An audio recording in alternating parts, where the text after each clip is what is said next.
Could you actually be addicted to the emotions that are bothering you the most? Could there be an addiction that's happening that could explain why you keep feeling emotions that you consciously do not want to feel, but you keep returning to? Why you keep worrying when you know worrying doesn't help, or why you keep replaying an argument in your head, even though you know it's only making you more angry? Why do some people keep finding things to be upset about or keep recreating drama or returning to the same sadness, the same resentment, the same negativity over and over again? Could it actually be that they are addicted to the emotions that they experience, even if those emotions are causing them a lot of suffering? Now, I want to be clear about something right from the beginning, because I'm not saying that being angry or anxious is the same thing as being addicted to a drug. But there is something incredibly important about the way our brains and our bodies can become conditioned to emotional patterns that we need to understand if we keep repeating feelings we don't want to feel anymore. We can repeatedly think the same thoughts, feel the same emotions, create the same physiological responses, and behave in the same ways. And eventually those patterns can become so familiar and so automatic that we unconsciously create them, even when we consciously want to stop. And that is the part that I find fascinating, because maybe you're not addicted to suffering or to unhappiness. Maybe you're just addicted to a pattern. And if it is a pattern that has been learned and practiced and reinforced, it can also be changed. So today on the Holistic Therapy Revolution, we are going to be talking about the biology of emotions and how thoughts and perceptions and feelings and bodily sensations create certain emotional states that can be reinforced, and why we sometimes hold on to emotions that are making us miserable or unhappy or harming our lives, and how these emotional patterns can become part of our identity, and most importantly, how we can break that cycle. So hello and welcome back to the Holistic Therapy Revolution. I am Beth Miller. I've been a holistic therapist for over 25 years, and this is where we explore what happens when we find the best tools and understanding about how we can align mind, body, and soul way beyond what insight can do for us alone. And that is at the core of the model that I created called Advanced Holistic Counseling and Coaching. If you're interested in that, you can check out the link below. So let's get started on this part first. Your emotions are not just in your head. One of the most important things to understand about emotions is that they're not just operating in our thoughts. Emotions are a whole body experience. In fact, they're a whole being experience. So let's say that you receive a text from someone that you love, and the text says, "We need to talk." That's all it says. And immediately you might have a thought, "Oh no, something is wrong," or, "Oh, what did I do?" Or, "They're upset with me." And suddenly your body responds. Maybe your heart starts beating faster. Maybe your stomach tightens. Your chest feels uncomfortable. Your muscles tense. Your breathing becomes more shallow. And then something really interesting happens. Your brain notices those physical sensations, and those sensations actually reinforce the original interpretation that the brain made.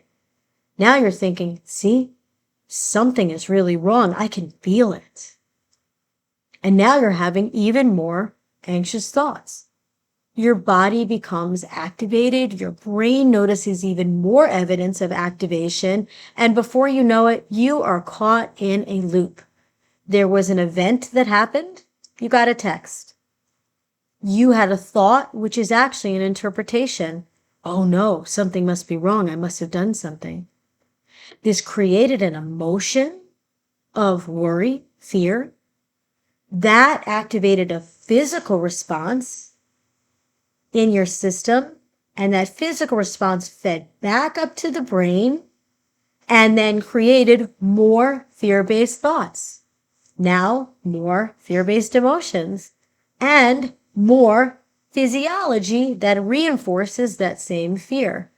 Your brain and your body are constantly communicating, and your brain is influencing your body, and your body is sending information back up to your brain that influences what the brain does. So emotion is not simply a thought and a feeling. It's much more like a constantly moving conversation between what you're thinking, what you're perceiving, what's happening in your nervous system, what you're feeling in your body, and how your brain is interpreting all of it. And this is important because when you repeat this conversation in the same way over and over again, your brain learns it. Your brain learns what this pattern is. Now, here's the thing. Your brain is a learning machine. It is constantly looking for patterns. It wants to know what happened before. What does this mean? What's likely to happen next? And if you repeatedly respond to a certain situation in a certain way, that response becomes familiar. For example, maybe somebody doesn't text you back and you immediately become anxious. You think, they're mad at me. And then your body becomes activated and you start checking your phone. And then you start imagining the worst and you send them another text and then you check again. And your brain is now experiencing a sequence. Uncertainty means feel anxiety, means check the phone, means eventually when they respond, I get reassurance, means now I can feel relief. So the next time you feel uncertain, your brain is already prepared to start repeating that pattern. And that pattern may be keep checking in on something. Don't let it go. Keep seeing if it's okay to feel relief now. Make sure it's okay. Or let's take anger, for example. Let's say somebody says something to you that feels disrespectful to you. They say something, that's the event, and then you have a thought based on an interpretation. How dare they talk to me that way? Now your body starts to get activated. You're becoming more angry. You replay the conversation. You tell your friends about it. You keep going over everything the person did wrong. And maybe something about that gives you a sense of power, a sense of righteousness or control or validation. And your brain learns that sequence. And then the next time something similar happens, anger becomes easier to access. This doesn't mean that you technically want to choose to be angry. No, that's an oversimplification. But your brain and your body can become increasingly practiced at entering an emotional state. And the more practiced that pattern becomes, the more automatic it can become. And this is where the idea of emotional addiction comes in. Again, I'm not using the word addiction as a clinical diagnosis. I'm using it as a way of understanding how an emotional pattern can become reinforced. Because in addiction, the brain can learn powerful associations. A cue appears. It triggers the anticipation or the craving of the drug. Then the person engages in the behavior. They experience some kind of reward or relief from that drug. And then the brain learns, do that again. And emotional patterns can sometimes follow the same or similar type of learning process. Something triggers you. You enter into a familiar emotional state. You think the familiar thoughts. You engage in the familiar behaviors. And then you get something from that pattern. Maybe not happiness, maybe not pleasure, but something. And often we call these things secondary gains. There's something we gain from being angry. There's something we gain from being worried. Now, great therapists are great at helping clients find what they're gaining from their repeated patterns. Even the emotions or the patterns that seem like they have no upside usually have an upside. When we experience that anger and get that outburst, maybe we feel powerful, maybe we feel vindicated, maybe we feel justified, maybe we feel right. Or when we repeat the pattern of emotional sadness or low energy or grief, maybe other people help us. They come to our rescue. We feel connected. We feel validated. We feel supported. And that becomes a reward or a secondary gain of that state of sadness. This is where we need to understand this really important concept, which is that reinforcement does not always mean that the emotions feel good. Sometimes we repeat a behavior because it gives us something actually pleasurable, but sometimes we repeat it because it temporarily relieves something uncomfortable. For example, worry may be miserable, but worrying can create a feeling that you're actually taking action, that you're doing something, that you're preparing, that you're trying to prevent something bad from happening. And for a moment, this can feel better than simply sitting with uncertainty. So your brain learns when uncertainty shows up, worry. And anger may be painful, but anger can feel much more powerful than vulnerability. So your brain learns when you feel hurt, get angry. Now, resent may be exhausting, but letting go of resentment may require grieving, forgiving, or accepting something you don't want to accept. So resentment can become a form of protection. And your brain learns, stay angry, don't let your guard down. And this is why the most important question isn't, why am I doing to myself? Or why am I angry again? The better question is, what is this emotional pattern doing for me? So let's take a look. What does your emotion do for you? And this is where I'd like you to get really curious. Not judgmental, just curious. Because if you keep returning to anxiety, what does the anxiety do for you? Does it make you feel prepared? Does it make you feel like you're being responsible? Does it give you the illusion of control? If you keep returning to anger, what does the anger do for you? Does it protect you from sadness? Does it help you to keep people at a distance? Does it make you feel powerful? If you keep returning to sadness, does sadness bring you connection?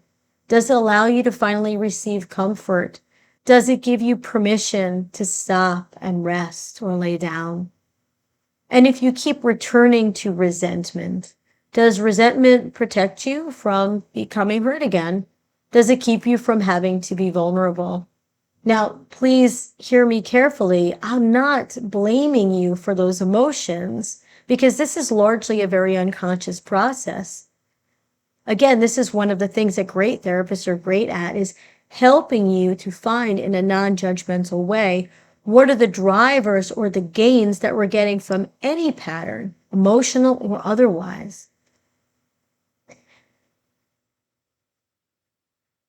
So this is not about blame. This is not saying, oh, you must want to be miserable. Absolutely not. Most emotional patterns begin for a reason. And at some point, they may have been highly protective. As a matter of fact, this is what IFS is excellent at, internal family systems, is helping you to discover what the purpose or the protective nature is of many of the emotions that we experience. And at some point, they may have even helped you to survive something, to help you get what you needed. And at some point, your nervous system may have learned, this is what I need to do in order to get what I need in any given moment. This is what I need to do to be safe or to feel better. And the problem is that the brain doesn't always know when an old survival strategy is no longer a benefit or necessary. It simply knows this worked before, and so it keeps offering you the same pattern. Now, We need to talk about when our patterns start to become part of our identity, because again, that's part of the reinforcement or the conditioning. This is where emotional patterns can become specifically difficult to change. Eventually, you don't just say, I feel anxious. You might say, I'm an anxious person. You may not say, I've been angry for a long time. You might say, that's just who I am. You might not say, I've experienced a lot of disappointment in my life. You might say, nothing ever works out for me. And now the emotional pattern has become a part of your identity. And this can make healing feel strangely threatening. Because if you've been the anxious person for 20 years, who are you without anxiety? If anger has protected you, who are you without your anger? And if you've always been the victim, the rescuer, the worrier, the strong one, the person who holds all of it together, who are you when you stop playing that role? Sometimes we don't hold on to an emotion because we consciously want it. We hold on to it just because it's familiar. And familiar can become confused with safe, even when the familiar thing is making us miserable. And remember, the brain loves familiar. It's a part of its structure to look for familiar patterns and to repeat them. Now, this brings us to a concept that is really interesting and super important. And Dr. Bruce Lipton, in his book, The Biology of Belief, has popularized the idea that our perceptions and our beliefs have influence over our biology. And essentially what this means is that what we perceive can change our physiological state. Now let's think about it for a minute. You can be sitting safely in your living room and suddenly you can remember something frightening that happened to you years ago. This event isn't happening right now, but your perception of the memory can activate a physiological response in your body, and usually pretty quickly. Your heart starts racing, you may become tense, you may feel afraid. So your thoughts aren't just these abstract things floating around in your head. Your interpretations are immediately impacting the experience in your body. And then your body sends that information back up to the brain and reinforces it. And now we have a loop. There's an event. From that event, we create a thought or a perception. We have a physiological response. That body sensation is communicated back up to the brain, and then the brain actually experiences more of those fear-based thoughts and creates even more of the physiological response. And this is why just saying think positive is not enough for most people to really be able to change their emotional patterns. So how do we break the pattern? What do we do? Now let's get into the most important part of this, because if you've been practicing an emotional pattern for years, how do you change it? And I'm going to give you a very simple framework. It goes like this: notice, interrupt, question, discover, replace, practice. Sounds like a lot, but it's not, I promise. Here we go. We're going to go through each one. Noticing. This simply means that your first step is awareness. It's that observer that is noticing the pattern that you have. You can't change a pattern that you can't even notice. So start noticing your loops. Notice what triggers you. Notice what your thoughts are. Notice what happens in your body. Notice what you do next. That pattern may be something that you would like to do differently. Next, we want to interrupt it. The second step is to actually interrupt the loop. And this is where holistic tools can be so incredibly powerful. Don't try to argue with your brain or judge yourself for why you're thinking or interpreting things the way that you are. Instead, just work with your body. Slow your breathing, ground your feet, look around the room, move your body, do a tapping exercise, meditate, take a walk. Use whatever healthy somatic or emotion regulation tools work for you. The goal is not to suppress the emotion. It's actually to interrupt the pattern that's been happening. If we interrupt it, we can actually start reprogramming it right now.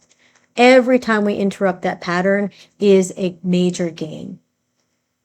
Next, we're going to get curious. We're going to ask, what am I telling myself right now? What is the thought? What's the prediction? What am I assuming? Are there any other possible interpretations? This doesn't mean pretending that everything is wonderful. It means questioning whether your automatic interpretation is the only truth. Next, we're going to discover. This is going to be one of the most important questions of the whole episode. What does this emotion do for me? What is its function? What's underneath it? What is this pattern trying to protect me from? What do I gain from this emotion, even if it also hurts me? Acknowledge that the emotion may be giving you something that technically you really don't want, but you have become familiar with getting. And now replace. This is critical. You can't just take away your old pattern and put nothing in its place. Instead, we have to make a plan to put something else in there. You want to practice sort of letting go of the old way, but by adding in something new. If anger gives you a sense of power, then how else can you access power in that moment? Maybe set a boundary, maybe speak directly, maybe take action. If you use anxiety to make yourself feel more prepared and responsible, maybe replace worrying with problem solving, with preparation, with helping yourself to plan something. Instead of feeling about it, actually take action. And finally, we have practice. This is where the neuroplasticity becomes such a significant concept. Your brain changes through experience, and the old pattern was only strong because you practiced it so many times. You didn't consciously do it, you didn't intentionally do it, but you repeated it enough times that it became automated and patterned in your brain. So if you want peace to become more familiar, you have to practice peace. If you want confidence to become more familiar, you have to practice talking to yourself differently. If you want safety to become more familiar, you may have to give your body more experiences repeatedly of feeling safe. And here's something that may surprise you. At first, the new emotion may feel really uncomfortable to you. Peace may feel boring. Calm may feel unfamiliar. Joy may feel unsafe. You may find yourself waiting for something bad to happen. You may unconsciously create another problem because chaos is more familiar to you than peace. That's okay. That's normal. Just keep practicing anyway. Because here's the thing. You are not your emotional pattern. You're just a person experiencing an emotional pattern. And when you get curious about what the pattern's doing for you, and you help to replace it with another pattern by observing it and downshifting your body and doing something different, you now are on your way to making peace or joy or happiness your norm instead of an uncomfortable exception. So if you found the Holistic Therapy Revolution to be helpful to you today, please subscribe. Please throw in the comments what emotional patterns you would love to change. And until I see you next, please remember you are not your emotional patterns, and the neuroplasticity that has helped create those patterns is exactly what is going to help you to be able to recreate the happiness, the joy, or the peace that you truly desire.